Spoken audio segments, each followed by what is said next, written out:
Welcome to Playbook Live, the weekly podcast from the Pakistan Playbook. If you're joining us from Pakistan, you've likely never heard the name Shabir Ahmed until very recently, when the story turned into a diplomatic row and Britain started talking about visas and aid. So who is he? Shabir Ahmed he was the leader of the Rochdale grooming gang, convicted of 30 child rape offences against girls as young as 12. Released on 2nd of July after serving 14 years. Britain wants him gone. It says it can't remove him, and somehow it's started to suggest that it's Pakistan's fault. In the last few days, Islamabad has answered formally. London has confirmed, it's unrelated, but London has confirmed 153 million pounds in aid to Pakistan, which has again set off more arguments in the British press. Two jobs today, what this case is actually about, and we're going to look at what's real versus what's noise. The thread to hold on to through this, it's a British life, British crimes, British responsibility. With me is Fawad Chaudhry, former Federal Minister of Information, and he's also a lawyer.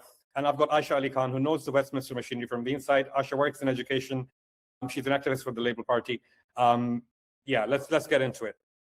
So Fawad Sahab, Pakistan's Foreign Office has now answered on the record. Its spokesman called this entirely an internal matter for Britain and said that regardless of where Ahmed was born, the onus lies where he grew up, where he was raised, groomed, and spoiled.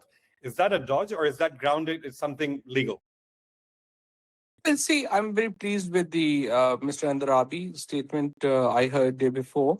I think he's on the dot when he said that this is the responsibility of British government to deal with the issue.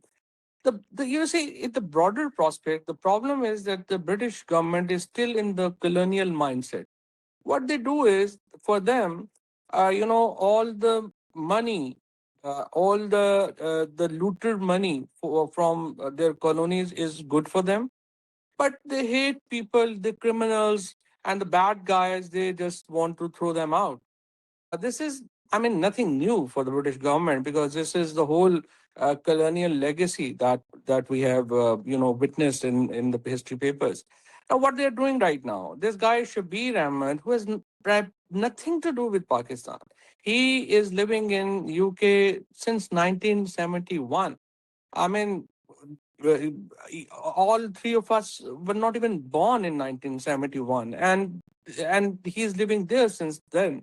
And now, since he has committed a crime, since he's a proven bad guy, what they want is that they want to send him to Kala Pani. Actually, what they are trying to do is they are just trying that after 14 years, he will come home and we will send him to Kala Pani. This is not possible. And as we ask for the legality, can you change law for one person? This is against the very genesis of the Constitution that British traditions gave to the world. You cannot change laws for one person. But here, what they're doing, they are insisting that laws will be changed. Pakistan should take all the bad guys. Yes, the looted money from Pakistan and the leaders from Pakistan are welcome to invest in London. So this is, the whole immigration problem is also this. What the West want is that the people loot money, bring money to the West and the Europe, but don't bring people with them. This is the primary problem. The other thing is, as you rightly said, the law that they pass, even after passing that law, it still depends on Pakistan accepting the prisoner or the Shabir Ahmed, the criminal, which doesn't look like to be the case. Now, this is a little messy because the citizenship question, Pakistan permits dual nationality with Britain. So the story that he simply stopped being Pakistani, I'm not very clear on that. Has Pakistan expressed this specific position on his Pakistani citizenship, or is that cancelled? No, he is not a British citizen. He has not been to Pakistan for, I don't know, since 80s, or probably has never been to Pakistan. Right. He's a British citizen. There's no two opinions about that. As far as dual nationality is concerned, you see, it is governed by very strict laws. And let me tell you, again, it was in the PTI government, when I was in the cabinet, this this agreement of the transfer of criminals and the people were signed between Pakistan and UK. And this was specifically mentioned in that these kind of cases will be excluded from any such transfer. So hence, under even the mutual agreement between Pakistan and UK, this guy cannot be sent to Pakistan. And I mean, it's very simple. We have nothing to do with him. I mean, it's Look, ridiculous. it does. Yeah, I mean, look, if anyone who's carrying the burden for this has to be where he lived, where he grew up, where the crime was carried on, where he was sentenced, where he was released early as well. How do you see that? Because we know the law in Pakistan. Someone attacking one child, sexually attacking one child, actually can get death penalty. We've seen that with few cases in recent memory. Here, we've got a guy with 30 documented cases, proven cases, let out after 14 years, and nobody's Yeah. talking about And as little as 12 years. it. Exactly. So I think it's for the British government actually to look at their domestic laws instead of insisting to treat other countries like their conviction centers. They need to look up their own problems. Unless, for example, even now, I mean, obviously they have huge problems. The problem is the they foster extremism, and they expect, for example, if I'm so annoyed with the British government policy of allowing TLP to operate from UK. I mean, this whole Mumtaz Qadri Mausoleum in Islamabad was built from the money sent from Luton. I mean, this is criminal. You can't do that. Likewise, the people, and there are obviously, I'm from JLM, and half of my people are in, UK. We have very strong ties, and obviously, I'm proud of the work they have done. And for majority of Pakistanis, I'm really proud of that. They have worked what they have done, and they have served Britain in every possible way. Even Shabana Mahmood is from my village actually, and his family is from has a very close ties with me. I have a huge respect for such families. But you see, the problem is the primary problem is you can't do that. That the rich people are welcome, the looted money is welcome, but the the people who have committed crime, the bad guys, they are yours. So your dog is Tommy, and my dog is dog. No, absolutely. Look, even without that, the crime was committed there, and I think there's a lot of diversion on this as well, because it's an easy target to blame it on the brown men, and those sort of, you take it in that direction rather than actually look at what legally failed to have this man out so early. Where is the failings in that? And there's multiple ways for them to obviously protect the community from someone like that. I'll just go through this. I think a couple more questions left, and I shall continue after that. Is there, Fawad, is there any Pakistani government position, or is there any possibility of any Pakistani government sort of, what sort of pressures? I think the right question is, what sort of pressures do you think are on the government internally into making any decision to accept him back? Would they be able to survive it if they do? You see, if the government accept that, it will be criminal. The reason is not this one person. The reason is you will become actually a dustbin of this such kind of people from all over the world. Pakistanis are everywhere. There are criminals, there are bad guys. So what will the governments will do? I mean, what United States will do, what Arab countries will do? They will just send their junk to Pakistan, and they will treat Pakistan like a dustbin of criminals. Like there's all electronics, they just send to the third world seaports and drown that in our sea, in our waters.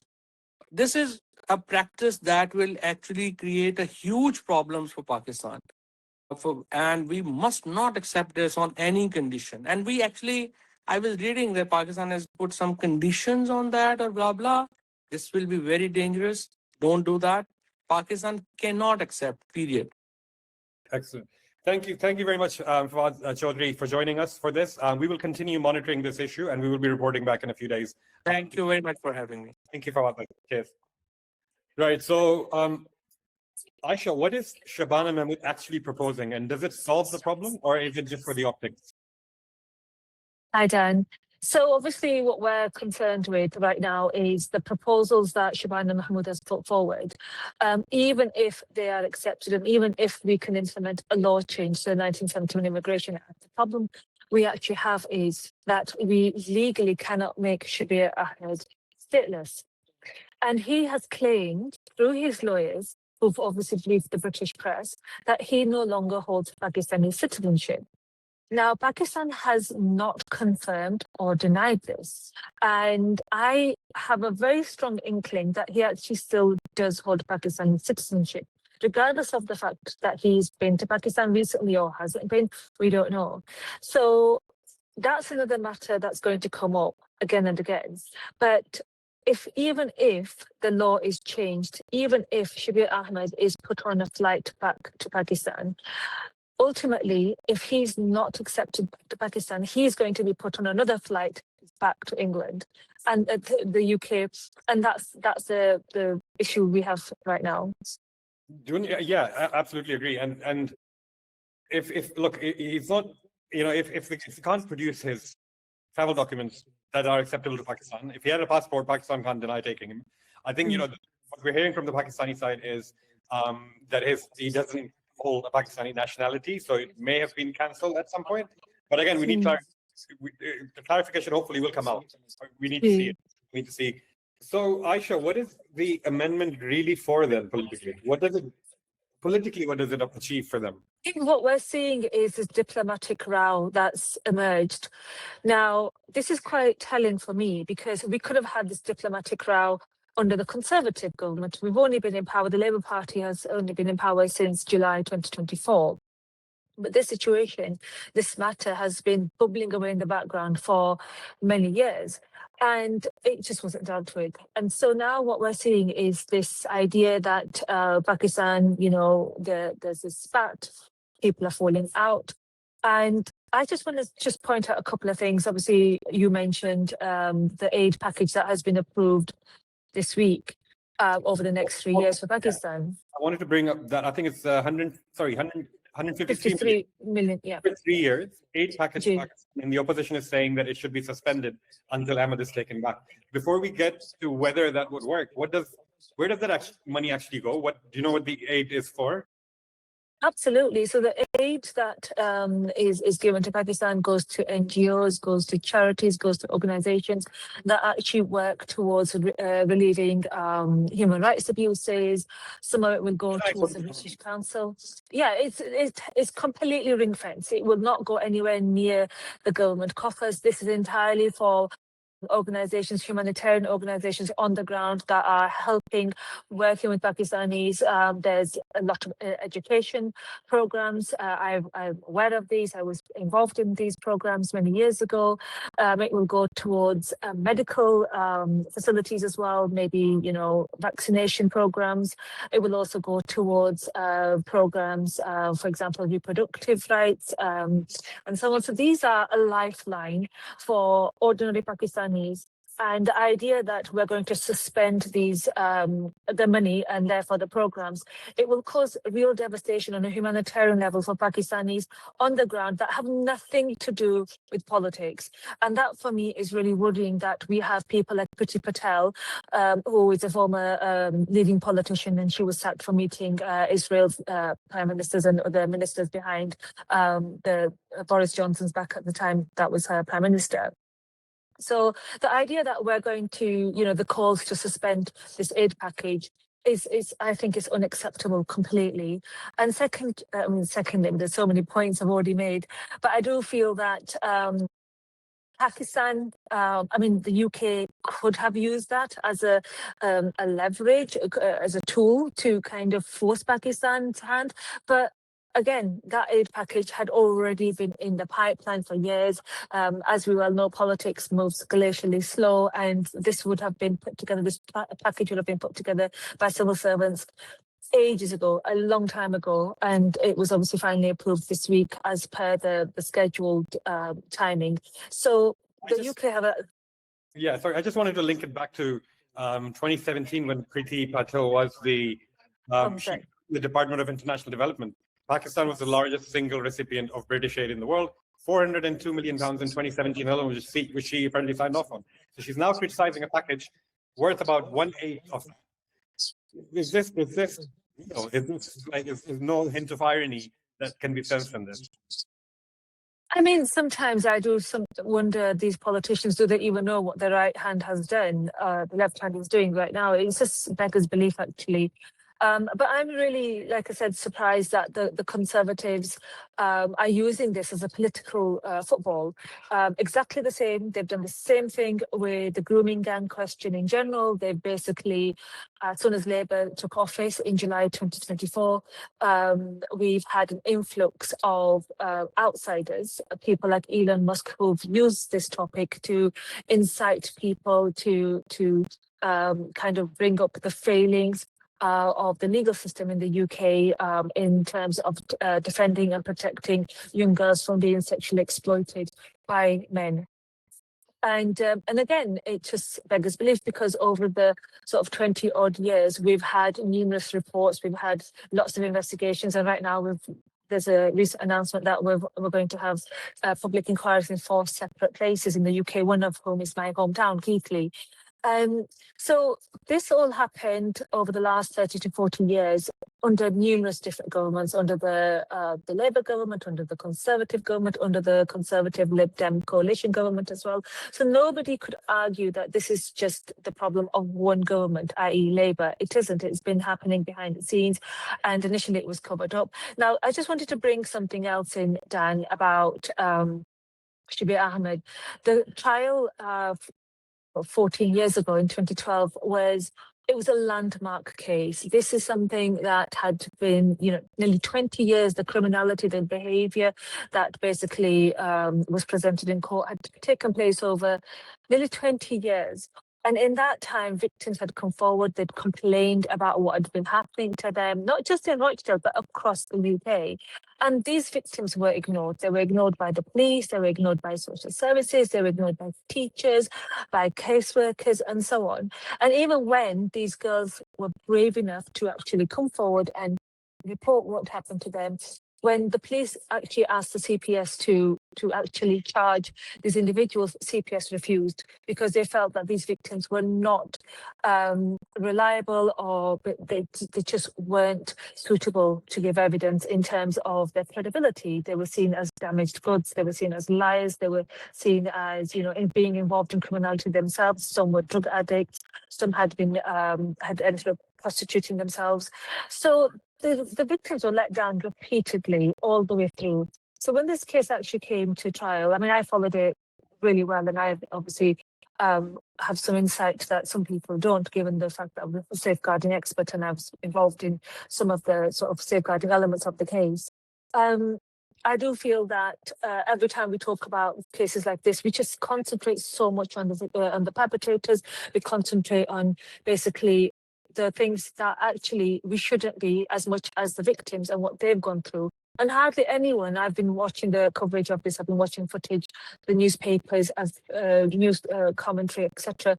Hardly anybody mentions the victims. It's almost like that it happened, and let's forget about those victims for the time being, and let's just talk about the men that were involved. And I think that's really unfair.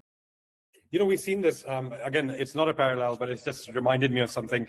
We've seen how when the media and institutions sort of work together to divert attention from the real problem to an easy target. We've seen that with, for example, you remember the Hillsborough disaster many years ago? Yes, absolutely, yes. The victims, for about 20, 30 years, it took for the investigation to say, no, the police messed it up. And, we went through all that painful period for the victims. Are we seeing something similar now? It's just been, everybody was just acted to chase something which is not even part of this whole nonsense. Yeah, it's really interesting you brought up the Hillsborough disaster that happened in 1989. And the reason why we've just recently had legislation that's passed basically targeting the cover-ups of disasters like this. And I feel we're going to, because we've got some inquiries now scheduled to take place over the next couple of years, we're going to see something similar. We are going to see the names and details of how cover-ups happened. So there are many people that are in the firing line, and some of them will have had public offices, they will have held public positions, and they will have retired by now. So it's almost like it's justice, but at what price and over what time? But yeah, absolutely. I think there were cover-ups along the way. I think people, some of these perpetrators we're seeing right now. I had a meeting with West Yorkshire Police about 10 years ago, and I spoke with them, and they said right now we are seeing a influx of people coming forward and giving evidence and so on. Because that's after the Rochdale case, other cases, quite prominent cases took place, grooming gang cases, rather than, for example, Oldham, Oxford, Keighley, Bradford, Huddersfield. I mean, there's a huge list of grooming gangs trials that had taken place afterwards. And the police actually told me at the time that we're dealing with 70% of our child sexual exploitation cases, which involves basically street grooming, are basically historical cases, that happened 10, 20, 30 years ago. So these victims have had to wait that long for justice. And the police said, we're just overwhelmed. So when we get new cases, we're so overstretched because majority of our time and effort and energy is spent on basically bringing those perpetrators to account that had committed crimes, decades before that. So Aisha, do you know is there any examples we can look at for these, cover-ups? We're talking about cover-ups. Is there any examples that you would want to, bring up? I mean, for me, the most personal one would be somebody like Anne Cryer, who was a member of Parliament for Keighley for many years. And she was one of the very first people who actually came forward and said, this is really concerning. She saw evidence of girls being sexually groomed by grown men, mainly of Pakistani origins, and not just white British girls. She also talked about Pakistani girls. There was a huge number of Pakistani girls that were basically running away from home, and she tried to raise awareness, and she was ostracized. The community turned on her. My own community in Keighley, the elders turned on her. They said that she was lying, that she was being racist, that she was basically using this as a political tool. And unfortunately, she left public life. She retired, and I bumped into her a few years ago, and I gave her a hug, and she's still living locally as well. But it's a bittersweet victory for her. She takes no pleasure whatsoever in the fact that everything that she had warned people about and spoke about, nearly 30 years ago, has now come out in the open when it could have and should have come out a lot sooner. Right. Now let's zoom back into Shabir Ahmed. He's currently, from what we know, he's in a 24-hour staffed accommodation. He's on the sex offenders register. He's under the MAPA framework. He was even moved once his location leaked. If the fear is that he's dangerous, isn't that fear being managed right now? Dan, I've just recently seen a letter written by a mosque in Accrington, which is basically where he was placed, the location that was leaked. And that's only 15 miles from where he basically lived and where some of his victims still live. And that, again, beggars belief that you have a perpetrator here who has never once said sorry to his victims. He has never once accepted he did anything wrong. And as you well know, the mindset at the time, and sadly in some places it still is, that these victims were willing participants. They knew exactly what was going on. They were more than happy. To be picked up in nice posh cars, given gifts, have money spent on them. And the fact that they then turned around and said, oh, we were groomed or we were exploited, these men just would not accept that they did anything wrong. And so the fact that he still has that mentality, he will always be a danger to public, whether he's in the UK, whether he's in Pakistan, he will always be a danger to women and girls. Is there anger in Rochdale over how this is managed? Early release until, obviously housing him somewhere so close to his victims. Absolutely. Then, the community in Rochdale is still absolutely scarred. This was, like I said, a landmark case. And a lot of people were affected. It wasn't just the 9 perpetrators that stood trial. 2 of them, by the way, incidentally, 2 of the perpetrators that were convicted were deported back to Pakistan. They came to the UK much later than Shabir Ahmed, and they were deported back, and they're currently in Pakistan right now.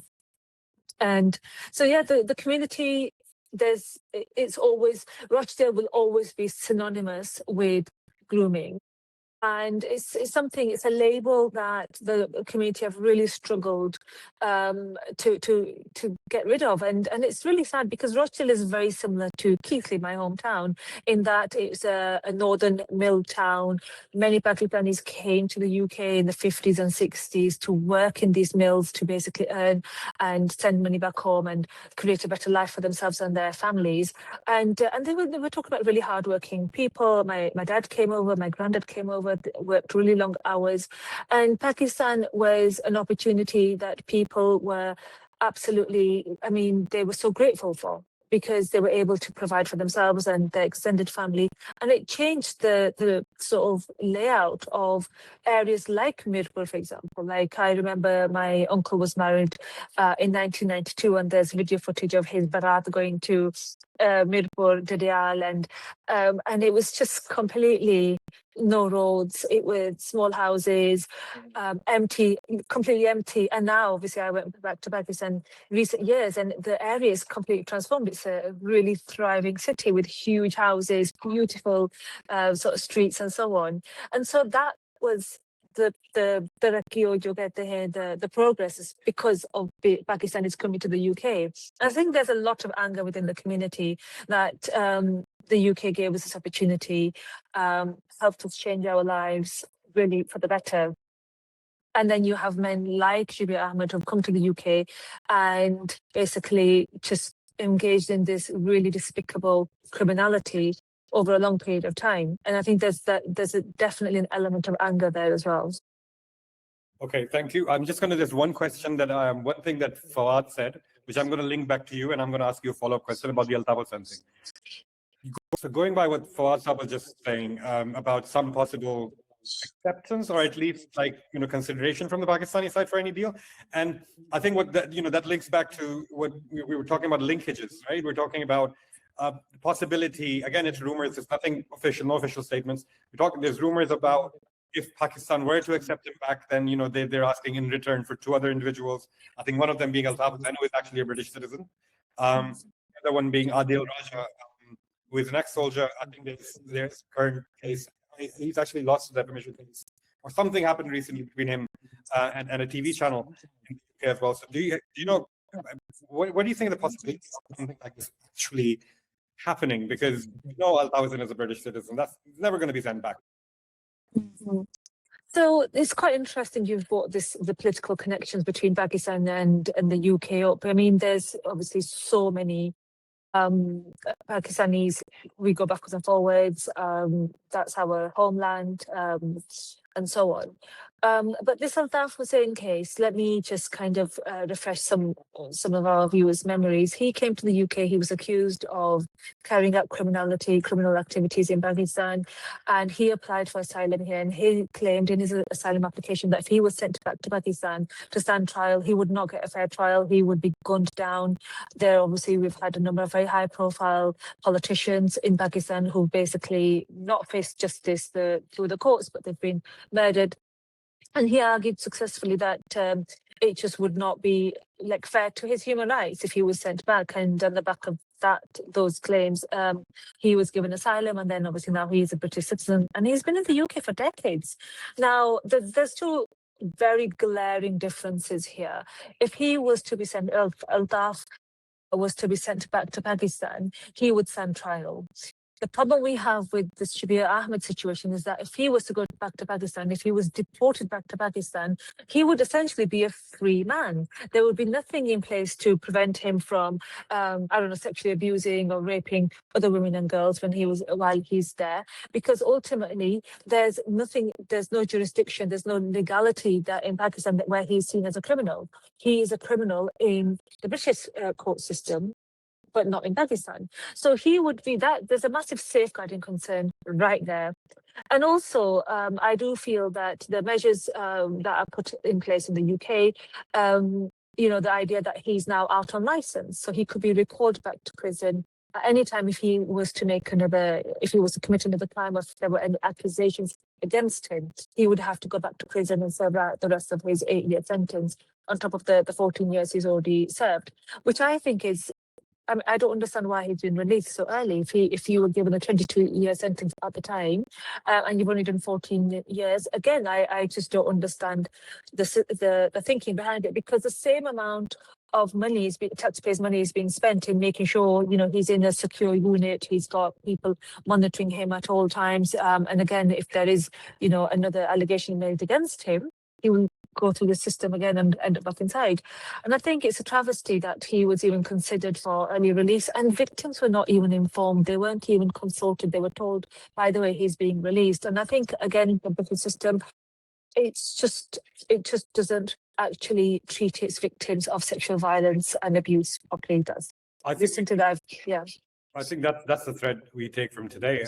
Everything points to not mismanagement of his. There's no reason to. I mean, look. Imagine if there is a terrorist sentence to 25 years, would they let him out early in, you know, with about 30% of his sentence remaining, even though, you know, he's still considered a threat to society like this person. So, you know, the one takeaway from this is obviously the attention is being carefully managed away from the actual problem, which is, why is someone who's actually a threat to society, a threat to little girls, released early, you know, in 14 years. Yeah, he served 14 years. And also, look, I don't want him on the streets of the UK. I feel that he should be back in prison. I have called for his deportation in the past, because I do feel that he's not, obviously, he shouldn't be on the streets. But obviously, once I've looked into the matter quite carefully, I've realised he will go to Pakistan and he will basically carry on. And that means victims, there will be more victims in Pakistan.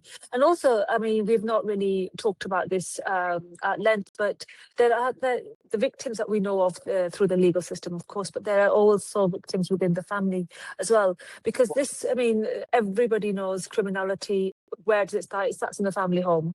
And so he was given another a sentence, a concurrent sentence for additional sexual abuse and other offences as well, while serving this 22-year sentence, because he's a man who, he's a danger, full stop, and he will never change. Thank you, Aisha. That was very important conversation today. And just to sort of summarize what we've discussed in terms of what's real and what's noise. The real is that Pakistan has now formally refused, and its refusal rests on nationality law, which Britain itself depends on. What's real is that citizenship question is generally unsettled, and neither side has shown any paperwork. What's real is that the burden sits with Britain, the party trying to remove him, and that Britain already has every tool it needs to keep the children safe from him today. Now, what's noise is the visa threat, and now the aid threat. Opposition pressure rather than government policy, and the aid never went to the Pakistani government in the first place. What's also noise is the extradition trade and the exchange that is being talked about. Legally, that's dead on arrival.